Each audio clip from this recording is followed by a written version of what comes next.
নমস্কার। আজকে খুব কম সময়ে আর খুব সহজ পদ্ধতিতে বানিয়ে দেখাবো দুধের সুস্বাদু পায়েসের রেসিপি। অল্প কিছু উপকরণ আর অল্প খুব সময়ের মধ্যে কিভাবে ঝটপট বানিয়ে ফেলবে একদম সুস্বাদু পায়েসের রেসিপি। চলো তাহলে জানতে হলে অবশ্যই ভিডিওটা দেখতে হবে। চলো তাহলে শুরু করছি আজকের এই রেসিপি। কিন্তু আজকে করে দেখাবো খুব কম সময়ের রেসিপিটা, খুব কম সময়ের মধ্যে যাতে তাড়াতাড়ি হয়ে যায়। প্রথমে আমি এখানে চাল নিয়ে নিয়েছি, তোমাদের এখানে যতটা প্রয়োজন সেই অনুযায়ী তোমরা এখানে চালটাকে নিয়ে নেবে। তো আমি এখানে নিয়ে নিয়েছি চালটাকে, এখানে আমি ছোটো গ্লাসের 1 গ্লাস মতো চাল আমি এখানে নিয়ে নিয়েছি। আমি এর মধ্যে এবার এখানে ঘিটা মাখিয়ে দিচ্ছি প্রথমেই। এবার আমি ঘিটাকে মাখিয়ে নিয়ে এবার আমি কুকারের মধ্যে দিয়ে দিচ্ছি। আমি আজকে এই পায়েসের রেসিপিটা আজ আমি কুকারের মধ্যে করে দেখাবো। তার জন্য এখানে আমি কুকারের মধ্যে চালটাকে প্রথমে দিয়ে দিয়েছি। এবার আমি দিয়ে দেবো দুধটা। এবার আমি এখানে দিয়ে দিচ্ছি দুধ। আমি এখানে 250 গ্রাম থেকেও কম চাল নিয়েছি, আর আমি এখানে দুধ নিয়েছি 1 কেজি মতো। এবার আমি চালের মধ্যে দুধটাকেও আমি এর মধ্যে দিয়ে দিয়েছি। এবার আমি এর মধ্যে দিয়ে দেবো 2টো তেজপাতা। তেজপাতাটা আমি এখানে দিয়ে দিয়েছি। এবার আমি এর মধ্যে দিয়ে দিচ্ছি ছোটো এলাচ। এখানে আমি দিয়ে দিচ্ছি ছোটো এলাচ 3 থেকে 4টার মতো। আমি এখানে তেজপাতা এলাচ আমার এখানে দেওয়া হয়ে গেছে। এবার আমি চালটাকে বসিয়ে দেবো সিদ্ধ করার জন্য।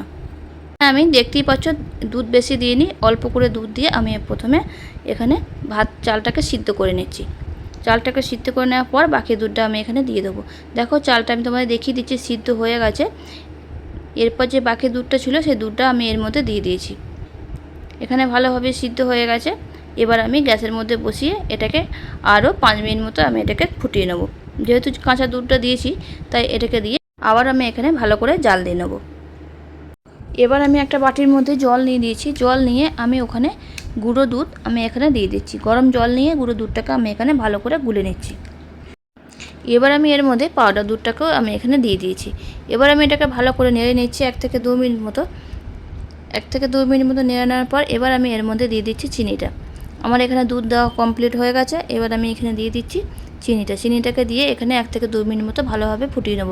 কেননা চিনিটা দিলে এখানে দুধটা অনেকটা এখানে পাতলা হয়ে যায়, তাই এটাকে আবারও আমি 2 মিনিট মতো ভালো করে ফুটিয়ে নেব। দেখো এখানে কতটা গাঢ় হয়ে গেছে, কিন্তু চিনিটা দেওয়ার জন্য এখানে অনেকটাই পাতলা হয়ে যাবে। আবার আমি 3 মিনিট মতো এটাকে ভালো করে জাল দিয়ে নেব। যখন এটা 2 থেকে 3 মিনিট মতো জাল দেওয়া হয়ে গেছে, এবার আমি এর মধ্যে দিয়ে দেবো কাজু, কিশমিশ আর কাঠবাদাম। এবার আমি এর মধ্যে দিয়ে এটাকে আবারও আমি 1 মিনিট মতো ফুটিয়ে নেব।